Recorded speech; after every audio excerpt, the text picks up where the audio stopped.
नमस्कार बच्चों, आज हम कक्षा 8वीं के संस्कृत पुस्तक में व्याकरण के भाग 1 वर्ण विचार के बारे में हम पढ़ेंगे। वर्ण विचार के अंतर्गत हम पढ़ेंगे कि किस प्रकार से वर्णों का इसमें उच्चारण किया जाता है संस्कृत वर्णमाला में, है ना।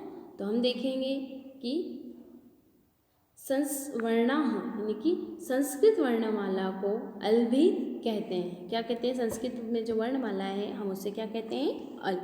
कि विभिन्न ध्वनियों को वर्ण कहा जाता है।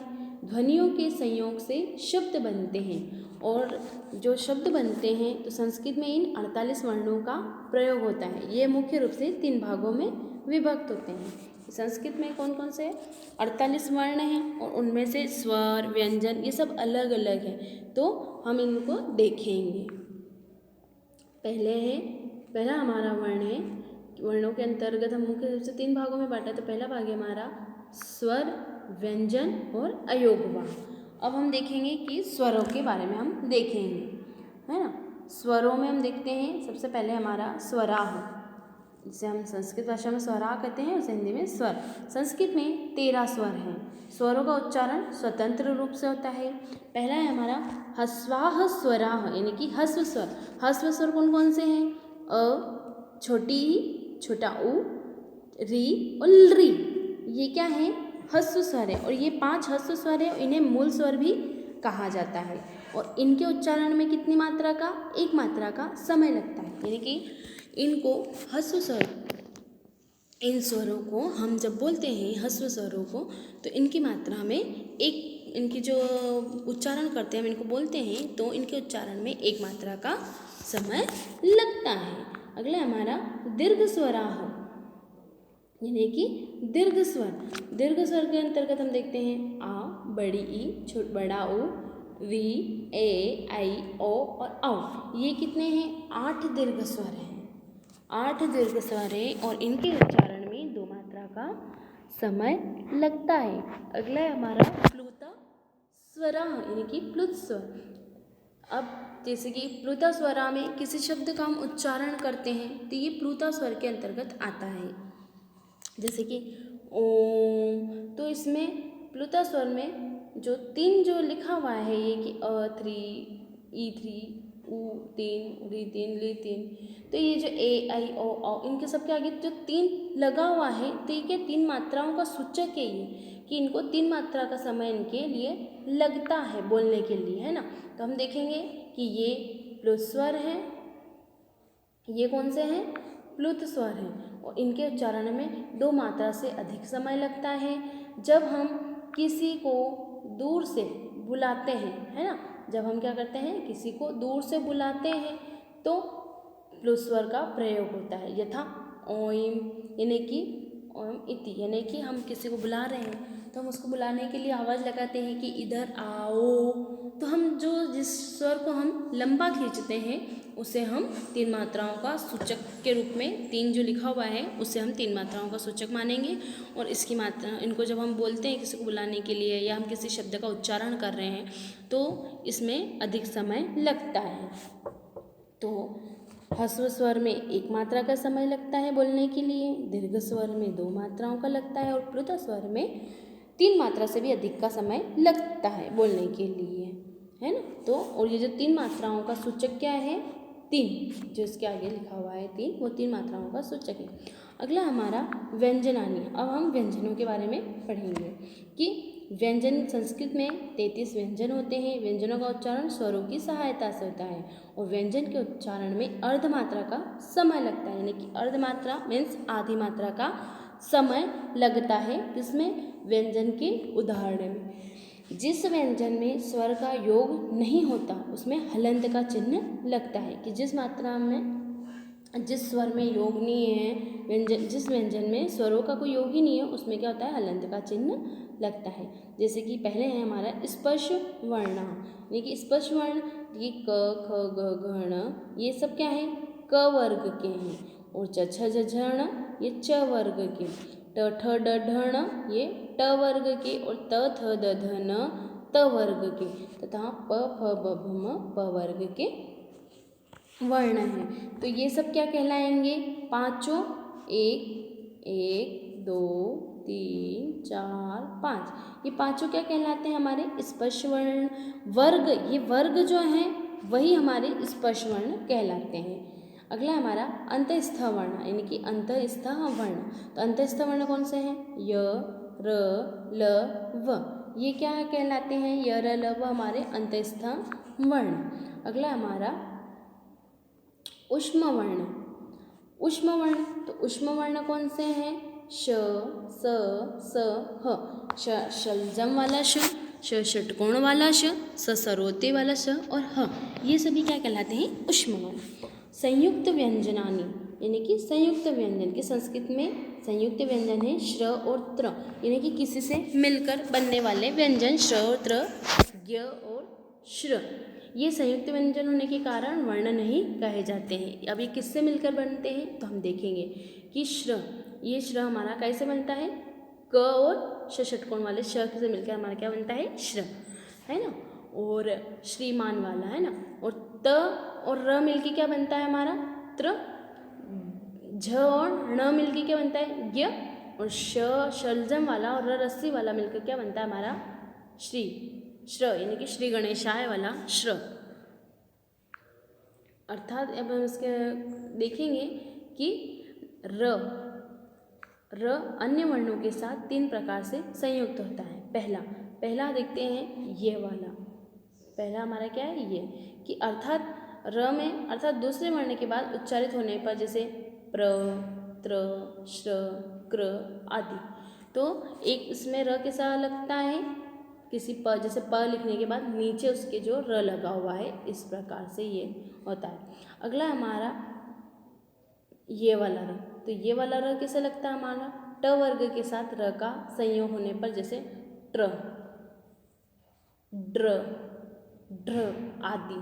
तो इस प्रकार से जो ये दो रकार का है, वी उल्टा वी बना के अगर हम लगाते हैं तो ये र का वर्ग कहलाता है। उसी प्रकार से ऊपर वाला र, ऊपर जिसके ऊपर लगा हुआ हो, ये कि जिस वर्ण के साथ संयुक्त होता है उससे पहले उच्चारण, जैसे शर्म, गर्म, कर्म, सर्प आदि। तो र का प्रयोग तीन प्रकार से होता है। अगला है हमारा अयोगवाह, यानी कि अयोगवाह, कि जिस वर्ण का उच्चारण स्वर पश्चात होता है वह अयोगवाह कहा जाता है। कि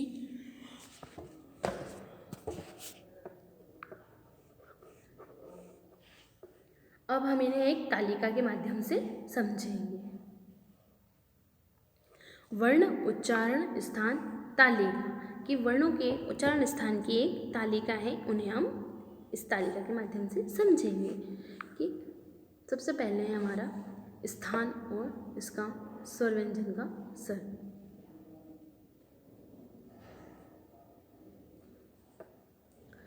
पहले हम देखेंगे कि स्थान कौन से हैं? ये कंठ, तालु, मूर्धा, दंत, ओष्ठ, नासिका, कंठ तालु, कंठोष्ठ, दंतोष्ठ और जिह्वा। और स्वर कितने हैं? 13, आ, ई, री, ली, उ, ए, और ओ। और स्पर्श व्यंजन कितने हैं हमारे? तो 25 हैं। क, ख, ग, घ, ण, च, छ, ज, झ, ण, ट, ठ, ड, ढ, ण, त, थ, द, ध, न, प, फ, ब, भ, म और न, म, ण, न। और अंतस्थ कौन से हैं? य, र, ल, व। और उष्म वर्ण ह, शलजम वाला श, षटकोण वाला श और सरोते वाला स। और अयोगवाह कौन से हैं? प और फ उपधमानीय में और क और ख भी उपधमानीय में हैं। और ये सबकी संज्ञाएं होती है। ठीक है। तो कंठ से हम कौन से स्वरों का प्रयोग करते हैं? तो कंठ से हम अ और आ बोलते हैं। कंठ के माध्यम से अ और आ बोला जाता है। क, ख, ग, घ, ण, ये जो स्पर्श व्यंजन है ये कंठ के माध्यम से बोले जाते हैं और इनकी संज्ञा क्या होती है? कंठ्य। तालु, तो तालु के माध्यम से क्या बोलते हैं? बड़ी और छोटी, ये हम तालु से बोलते हैं। और स्पर्श व्यंजन के अंतर्गत हम तालु से च, छ, ज, झ, ण बोलते हैं। अंतस्थ वर्ण य भी बोलते हैं और सभी हम उष्म वर्ण में स बोलते हैं। और इसकी संज्ञा क्या होती है? तालव्य। मूर्धा, अगला आता है मूर्धा। तो मूर्धा से हम छोटा री और बड़ा री, ऋषि वाला, ट, ठ, ड, ढ, ण स्पर्श व्यंजन बोलते हैं। र हम अंतस्थ में बोलते हैं, ऊष्म वर्ण में हम श बोलते हैं और इसकी संज्ञा होती है मूर्धन्य। दंत, दंत से हम री से हम दंत का बोलते हैं, प्रयोग करके हम ऋषभ स्वर बोलते हैं। त थ द ध न की स्पर्श व्यंजन के अंतर्गत ये हमें ध्वनि निकलती है ल से, है ना। और ये सरोते वाला ऊष्म वर्ण भी हम दंत के द्वारा बोलते हैं, तो ये इसकी संज्ञा क्या होती है, दंत्य। ओष्ठ यानी कि होठों से हम ऊ, छोटा ऊ और बड़ा ऊ ये दोनों बोलते हैं। छोटे ऊ के साथ हम स्वर तो हम ओ ऊ बोलते हैं, और स्पर्श व्यंजन के अंतर्गत हम स्पर्श व्यंजन में प फ ब भ म ये होठों के द्वारा बोलते हैं। और प और फ क्या है, इसका उपदमान्य, इसकी संज्ञा क्या होगी, ओष्ठ। नासिका, नासिका के द्वारा हम ण म ण न ये हम नासिका के द्वारा बोलते हैं, और इसकी संज्ञा क्या है, नासिक्य। कंठ तालु, तो ए और ऐ ये जो है स्वर हम कंठ के और तालु के माध्यम से बोलते हैं, इसकी संज्ञा है कंठ तालव्य। कंठोष्ठ, तो ओ और औ ये हम कंठोष्ठ के माध्यम से बोलते हैं, इसकी संज्ञा है कंठोष्ठ्य। और दंतोष्ठ, तो दंतोष्ठ के माध्यम से हम व सिर्फ अंतस्थ वर्ण व बोलते हैं, और इसकी संज्ञा है दंतोष्ठ। जिह्वामूलम, जिह्वामूलम के माध्यम से हम अयोग भाग के शब्द क और ख बोलते हैं, जो जिह्वा के मूल भाग से बोली जाती है। इसी प्रकार से ये हमारे वर्ण विचार, वर्णों के उच्चारण स्थान हमने आपको बताए हैं। अब हम वर्ण विचार के बाद पद परिचय, पदों का परिचय, व्याकरण में हम पद परिचय के बारे में पढ़ेंगे। पद परिचय के अंतर्गत हम देखेंगे कि शब्द यानी कि वर्णों का ऐसा संगठन या समूह जिसका निश्चित अर्थ हो वो शब्द कहलाता है। यथा हरीशः, अद्य, संप्रति, कमल आदि। तो संस्कृत भाषा में शब्दों को पद कहा जाता है। शब्दों को क्या कहा जाता है, पद कहा जाता है। इसलिए हम इन्हें पद परिचय कहते हैं कि संस्कृत भाषा में इन्हें शब्द को पद कहा जाता है। जैसे पद है सुप्ति अंत पदम, यानी शब्दों के मूल रूप को प्रतिपादिक कहते हैं, और उनके साथ शुभ आदि 21 प्रत्यय या तिड़ आदि 18 प्रत्यय लगने पर वे पद कहलाते हैं। जैसे कि रामः, भवति, गुरुवे, पठिष्यति आदि, ये सब क्या है, 18 प्रत्यय लगने से शब्द बनते हैं हमारा। पद के भेद, तो हम पदों के भेदों के बारे में जानेंगे। हाँ, मैं आपको थोड़ी देर बाद फ़ोन लगाती हूँ।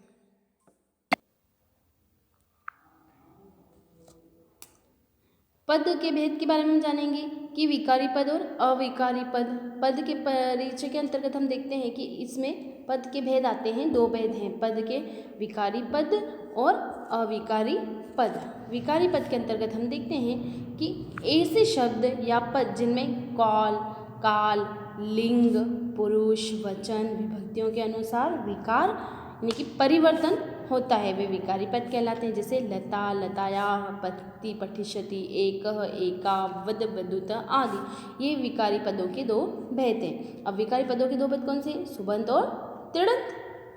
कौन कौन से हैं, सुबंत और तिङत, ये विकारी पदों के भेद हैं। अब सुबंत में क्या आएगा हम देखेंगे कि सुबंत पद कौन कौन से हैं, कि संज्ञा, सर्वनाम व विशेषण जिसके अंत में सुप, कौन सी, सुप आदि 21 प्रत्यय लगाते हैं, उन्हें हम सुबंत कहते हैं। जैसे संज्ञा, सर्वनाम, विशेषण, इसके अंतर्गत ये सारे सुबंत पद आते हैं। और तिङत, तिङत यानी कि आख्यात, जिन पदों के अंत में ती, तह, अंति आदि 18 प्रत्यय लगते हैं, उन्हें हम तिङत पद कहते हैं। सभी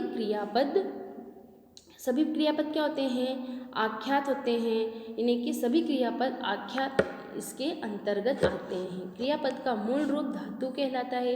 प्रतिपादिक भी प्रायः धातु से ही बनते हैं। सभी पद शब्दों में बीज रूप में धातु रहता है। भू धातु से भवति, भवतः, भवन्ति आदि क्रियापद बनते हैं, और रम धातु से राम प्रतिपादिक बनता है, जिसमें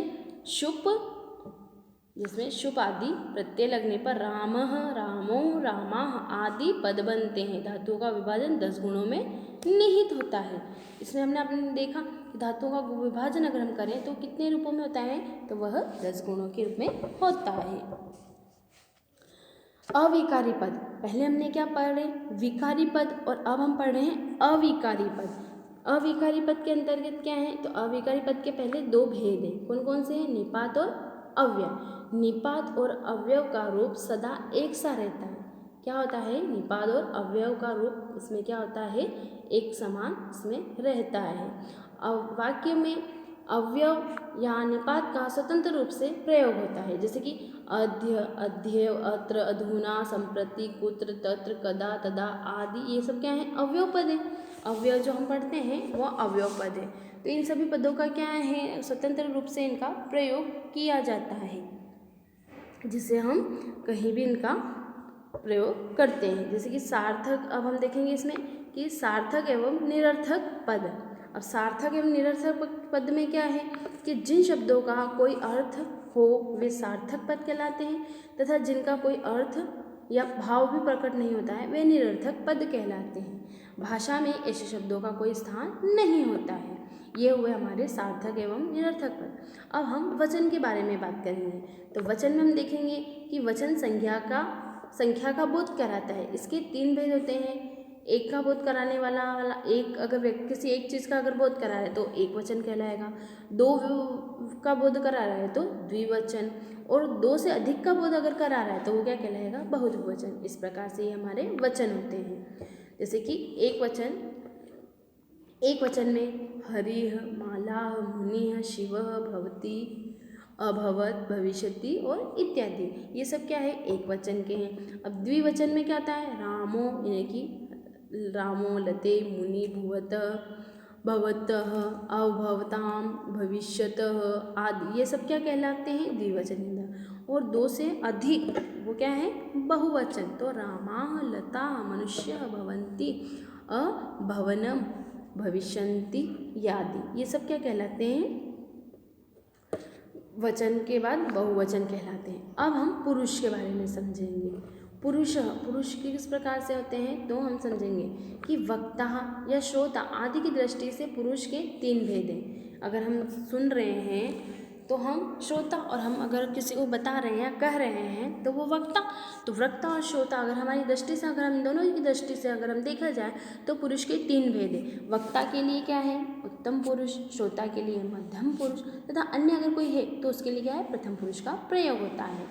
तो सह, तो राम, सह, तो, ते, राम, रामो, रामा, भवति, भवत, भवन्ति आदि प्रथम पुरुष के उदाहरण हैं। त्वम, युवाम, यूयम, भवसि, भवय, भवथ आदि मध्यम पुरुष के उदाहरण हैं। तथा अहम, आवाम, वयम, भवामि, भवाव, भवम आदि उत्तम पुरुष के उदाहरण हैं। इसलिए भवान का प्रयोग सदैव प्रथम पुरुष में ही होता है। अब हम लिंग के बारे में हम जानेंगे कि लिंग में हम किस प्रकार से देखते हैं। तो लिंग में हम देखेंगे कि संस्कृत में पुरुषवाचक संज्ञा के लिए पुल्लिंग, स्त्रीवाचक संज्ञा के लिए स्त्रीलिंग, और स्त्रीलिंग के अलावा अगर कोई है तो वो नपुंसकलिंग का प्रयोग इसमें होगा। जैसे रामः, भ्राता, सह, तोति आदि क्या है, पुल्लिंग शब्द हैं। देवी, सुता, लता, माता, सा, ते, ता आदि क्या है, स्त्रीलिंग के उदाहरण हैं, और इनको अन्य को छोड़कर क्या आते हैं, नपुंसकलिंग में आते हैं। अब हम संज्ञा पद के बारे में देखेंगे। संज्ञा पद के अंतर्गत हम देखते हैं कि संज्ञा पद में किसी व्यक्ति, पशु, पक्षी, वस्तु या स्थान के नाम या वाले शब्दों का संज्ञा पद कहा जाता है। यथा बालकः, सोहनः, हरि, मयूरः, सिंह, अश्वग्रामः, नगरः, देशपत्रं, पुष्पम आदि। संज्ञा के तीन भेद हैं, यानी कि व्यक्तिवाचक, जातिवाचक तथा भाववाचक संज्ञा। तो ये तीनों भेद किसके अंतर्गत हैं, संज्ञा के अंतर्गत। अब हम सर्वनाम पदों के बारे में पढ़ेंगे। सर्वनाम पद में हम देखते हैं कि जो शब्द संज्ञा के स्थान पर प्रयुक्त होते हैं उन्हें हम सर्वनाम पद कहते हैं। जैसे अहम, त्वम, सः, ता, सा, सर्व आदि इनके रूप में, अर्थात युष्मद्, अश्मद्, तद् शब्द के रूप में भी ये सर्वनाम ही होते हैं। अब हमने संज्ञा, सर्वनाम के बाद हम विशेषण पद के बारे में हम पढ़ेंगे। तो विशेषण पद के अंतर्गत हम देखते हैं कि संज्ञा, सर्वनाम या विशेषण की विशेषता या कमी बतलाने वाले शब्दों को हम विशेषण कहते हैं। जैसे कृष्ण, पीतः, उच्चः, बुद्धिमानम, मधुर, मलिन, गंधहीन आदि, ये सब क्या है, विशेषण शब्दों के अंतर्गत आते हैं। अब हम स्वरांत पद को देखेंगे। तो स्वरांत पद में हम देखते हैं, स्वरांत पद ऐसे शब्द जिनके अंतिम वर्ण में स्वर मिले और उन्हें स्वरांत कहते हैं। अंतिम वर्ण में स्वर मिले, जैसे कि राम, राम देख रहे हैं हम, तो रा प्लस म प्लस अ, कि म हम बोल रहे हैं तो म को बोलने के बाद हमारा अ वर्ण स्वर के रूप में निकल रहा है, अर्थात राम शब्द के अंतिम वर्ण में अस्वर मिला हुआ है, अतः राम शब्द स्वरांत है।